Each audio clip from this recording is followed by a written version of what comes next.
Bonjour. Est-ce que tu as repoussé des tâches aujourd'hui? Systématiquement. Hein, j'ai du ménage à faire. Oh, je vais le faire demain.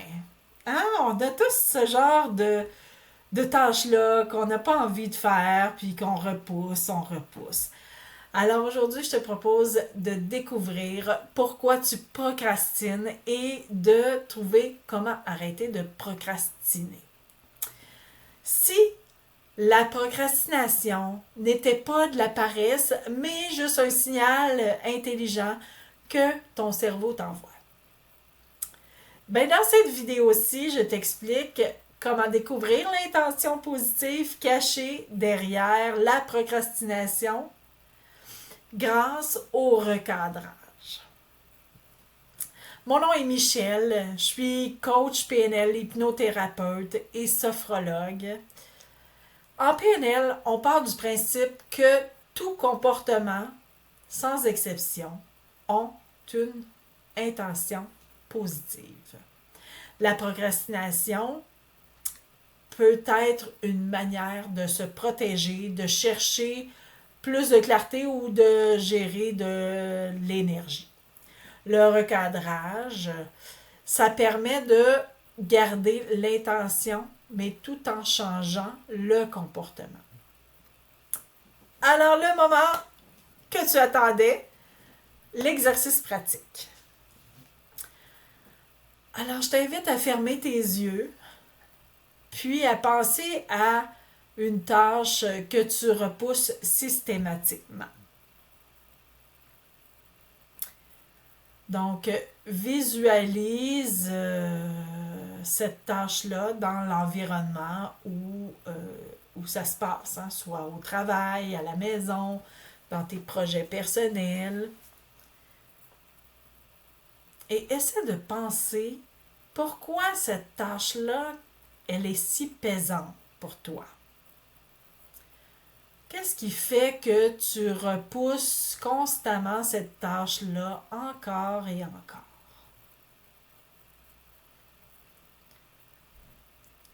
Alors, tout comportement a une intention positive, même la procrastination. Alors, tu vas te demander qu'est-ce que tu essaies d'éviter ou d'obtenir en repoussant cette tâche-là.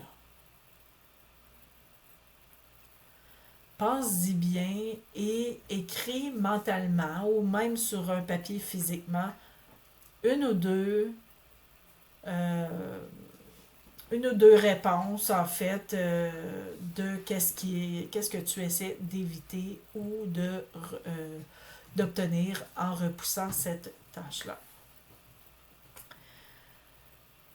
Par exemple, je veux éviter la peur d'échouer. Je veux me protéger, je veux protéger mon énergie. Je veux obtenir plus de temps pour réfléchir. OK? Ensuite, je vais t'inviter à imaginer deux façons plus efficaces d'obtenir le même bénéfice, mais sans procrastiner.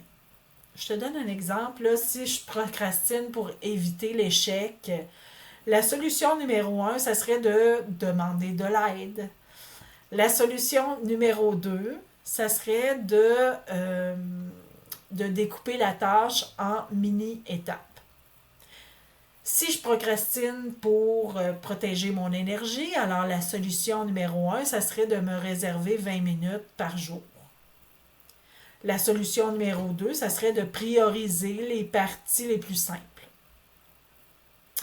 Alors, je t'encourage à visualiser des alternatives pour toi qui t'aideraient à te sentir mieux dans ton corps, hein?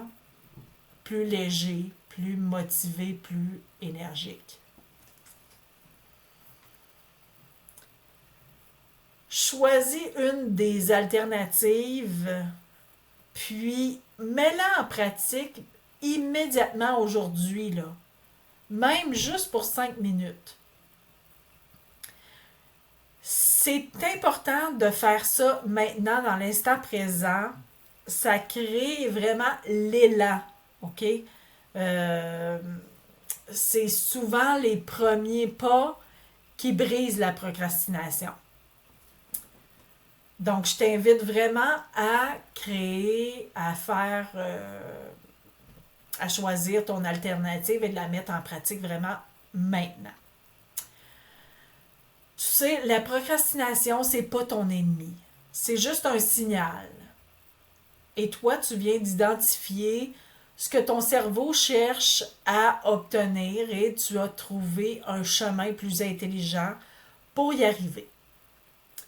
Chaque petite action que tu fais aujourd'hui, ça te rapproche de tes objectifs.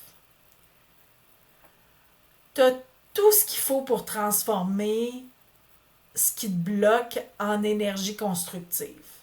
Alors vas-y, n'aie pas peur, fais le premier pas et sens-toi libre. Donc c'est tout pour cette vidéo.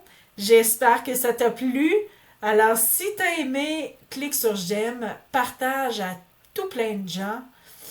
Tu peux également, dans la description, juste en dessous, il y a des liens pour des guides gratuits, complètement gratuits. J'ai fait un guide sur 10 techniques pour se libérer de ses plus grandes peurs et 4 façons efficaces de gérer son stress quotidiennement. Donc, ne te gêne pas, télécharge ces guides, ils sont complètement gratuits.